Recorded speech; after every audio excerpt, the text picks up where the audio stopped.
All right, welcome class. This is for Math 3. Today I'm going to be covering the law of cosines handout. It's labeled lesson 5c.5. This video I'm going to work through the 6 warm-up problems on the top of the handout. This is review stuff. If you don't need this video, you can do it all on your own, then great. But if you need some explanation, that's what this video is for. All right, so looking at the first problem on the warm-up, you can see the triangle given has given me the measure of 3 sides but none of the angles. So this is a side, side, side triangle. We cannot use the law of sines on a side, side, side triangle because the law of sines requires that we have an angle given. So at this point, you don't know how to solve this triangle. You will learn later today when you do the law of cosines lesson. So for now, we're not going to solve this triangle.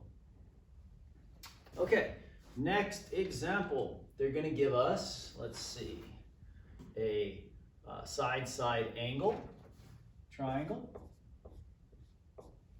Okay.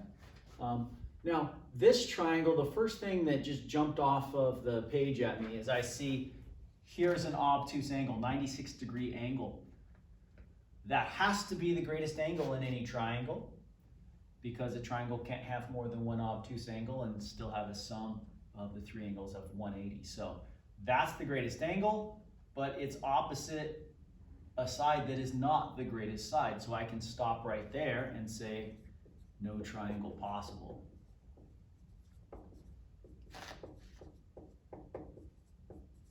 Okay. All right, moving on. The next triangle, I have a side and angle between the 2 sides. So this is side, angle, side. Okay. Again, law of sines, I do have an angle.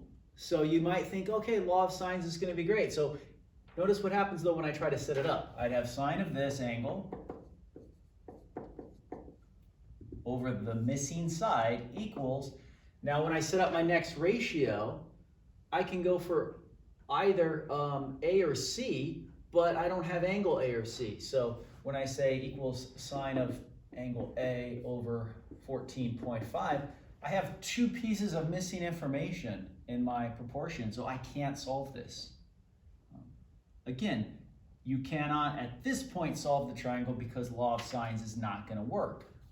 But at the end of the day, once you learn law of cosines, we will be able to solve a triangle like this. So for now, we're stuck. All right, next example. This is an angle, side angle triangle.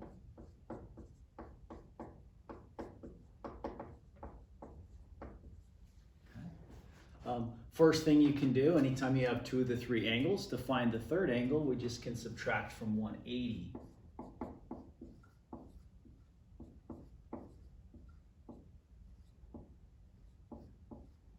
Okay, so that's going to tell me that angle C is 70 degrees. Okay. Now I ask myself, do I have enough information to use law of sines? And the answer is yes, because I have an angle and the side opposite, and then I have one more piece of information, right? That's what I need. An angle with the opposite side, and then one more piece of information to use law of sines. So I'm gonna go ahead and finish solving this triangle. So I can say sine of 70 degrees over the side opposite, in this case 9, equals sine of 76 degrees divided by the opposite side. That's my one unknown. Solve it. Okay,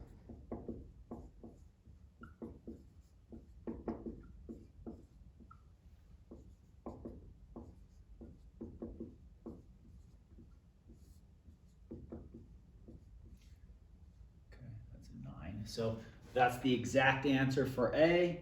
If we go in our calculator, because we want a decimal approximation, again, make sure you're in degree mode, we should get an approximate side of 9.29. Okay. And that makes sense, 9.29. That's the longest side. It's across from the greatest angle. Now we just have to find side B. So again, work off the given information. That way there's no rounding to worry about.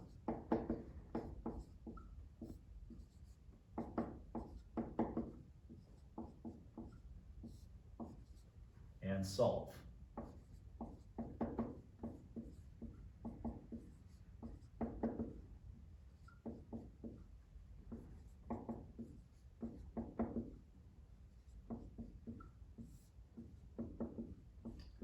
Okay, so there's your exact angle, or not angle, sorry, your exact side length for B.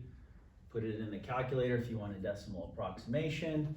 We should get approximately 5.36. Okay, and that's my smallest angle, angle B. There's my shortest side, side B. So we're good there. Sum of my angles is 180, we're good there. The last check we should always do is take a look at our two shortest sides, 9 and 5.36. Their sum is greater than the longest side. So we're good. All right, moving on. Next triangle. They actually only give me two pieces of information, but we can easily find angle T if we want, right?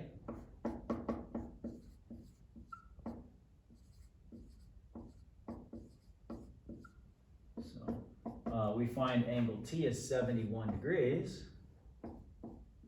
So we now have angle, angle, angle. But the problem with angle, angle, angle is there's an infinite number of triangles possible with those three angles. Just imagine zooming in or zooming out. We're keeping the same exact angles, but our sides change every time we zoom. So we cannot ever solve an angle, angle, angle triangle. We need at least one side. So we're done with that one. Okay, last problem on the warm-up. This time we are given a side and two angles, so angle, angle, side, or side, angle, angle. On this one, we can find that missing angle.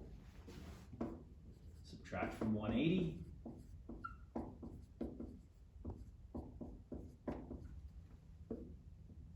So our missing angle, 106 degrees.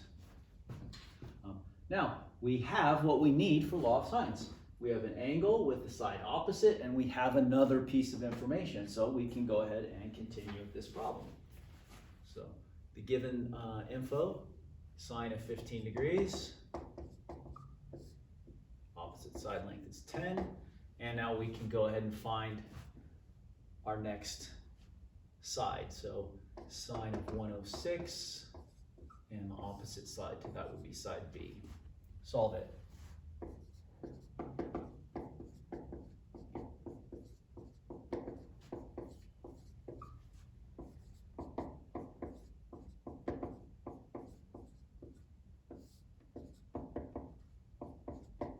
Okay, so here's our exact length of side B. To get the decimal, put it in your calculator, and we should get approximately 37.14. Okay, continue. Use law of sines to find side A. So again, start with your given ratio, sine of 15 over 10. That's going to equal sine of 59 degrees over the unknown A. Solve.